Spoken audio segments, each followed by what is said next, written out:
ভাতা না চাকরি কোনটা বেশি প্রেফার? দেখুন, ভাতা এটা সরকারি ভাতা, তো সকলেরই প্রাপ্য এটা।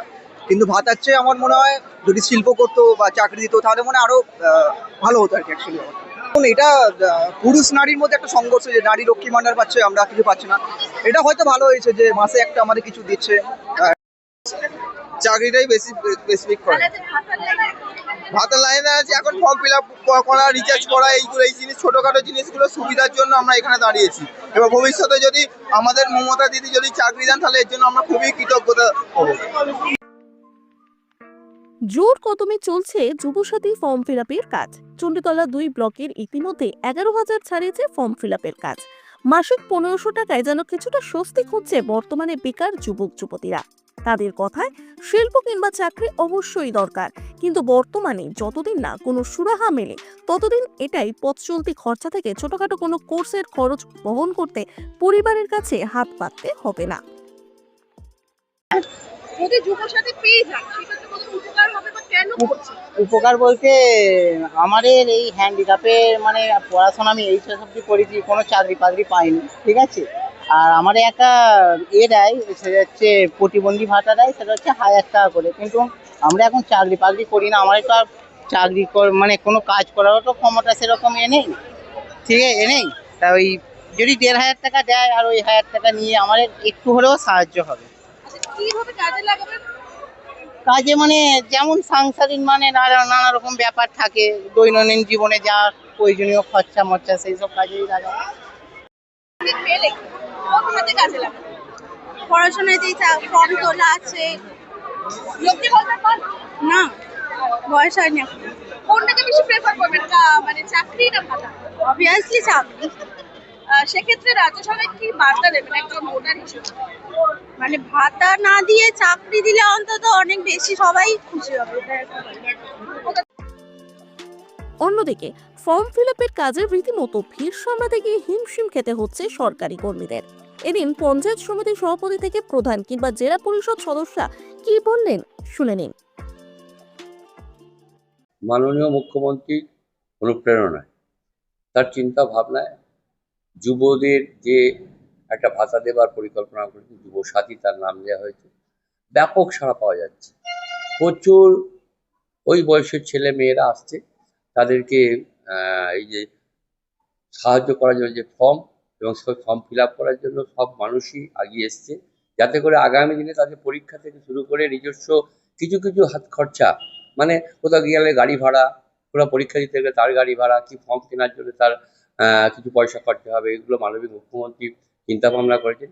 সেই সূত্র ধরেই যুব সাথী, এই সাথীর জন্য পশ্চিমবাংলার মানুষ ভীষণভাবে উপকৃত হবে এবং প্রত্যেকটা ছেলে মেয়ে বাহবা দিচ্ছে মাননীয় মুখ্যমন্ত্রীকে যে এরকম একটা প্রকল্প লঞ্চ করার জন্য।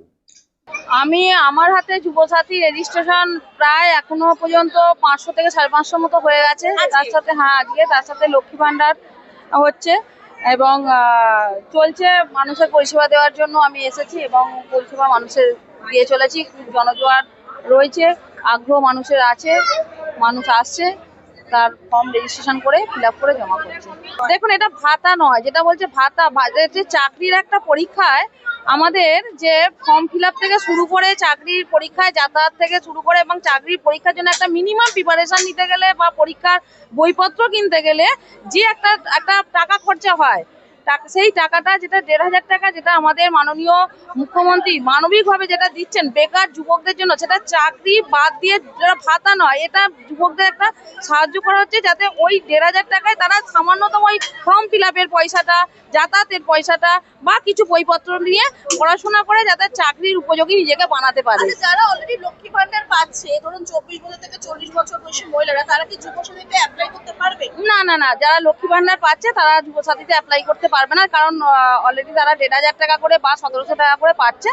তারা যুবসাথীতে নয়, যুবসাথী শুধুমাত্র বেকারদের জন্য। কিন্তু যারা আবার শুধু যুবসাথী নিয়ে তারা লক্ষ্মী ভান্ডার পাবে না, লক্ষ্মী ভান্ডার পেলে যুবসাথী পাবে না।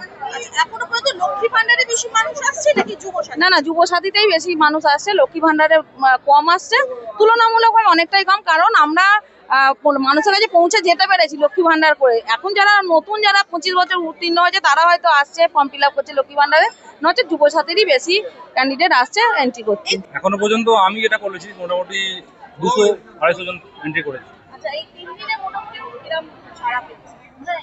3 দিনে তো খুব ভালো সারা পাওয়া গেছে। মানে যুবক, যে আমাদের যুবক যুবতী যারা আছে তারা প্রত্যেকেই আসছে। যারা মাধ্যমিক পাস করেছে, 21 বছর বয়স হয়েছে, তারা এসে ফর্ম ফিল আপ করছে এবং জমা দিচ্ছে।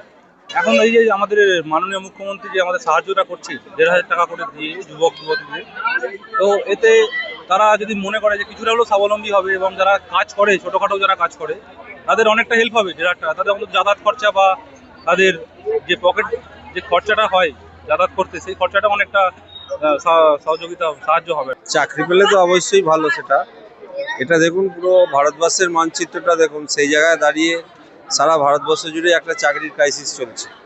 সেরকমভাবে ভারতবর্ষ এখনো শিল্প এগিয়ে যেতে পারেনি। সেই জায়গায় তো পশ্চিমবঙ্গ তার বাইরে নয়, পশ্চিমবঙ্গ যেহেতু ভিতরে, তাহলেও আমাদের পশ্চিমবঙ্গ সরকার, মানবিক মুখ্যমন্ত্রী, সেই জন্যই এই যুগান্তকারী পদক্ষেপটা নিয়েছে। যতজনরা এই ছেলেমেয়েরা চাকরি না পাচ্ছে, তাদের সহায়ক মূল্য কিছু দিলে তারা কিছু ওই বিভিন্ন পরীক্ষা বসতে গেলে বিভিন্ন যে এগুলো লাগে, সেগুলো তারা সহায়ক হিসাবে কাজ করতে পারবে, তাদের কাজে লাগবে। না, বিষয়টা সেটা নয়। দেখুন, মমতা বন্দ্যোপাধ্যায় একটা চিন্তা ভাবনা করেই দিয়েছেন, মানবিক মুখ্যমন্ত্রী উনি আমাদের। তো সেক্ষেত্রে মানুষ যে চাকরির পরীক্ষার জন্য প্রিপারেশন নেওয়ার জন্য একটা টাকা প্রয়োজন হয়, সেই টাকাটা যাতে তার বাবা মার থেকে চাইতে না হয়, সেই জন্যই সেই সুযোগ সুবিধাটা করে দিয়েছে। তাদের গাড়ি ভাড়া থেকে আরম্ভ করে ফর্ম ফিল আপ থেকে আরম্ভ করে সেই টাকাটা তাদের প্রয়োজনে কাজে লাগবে।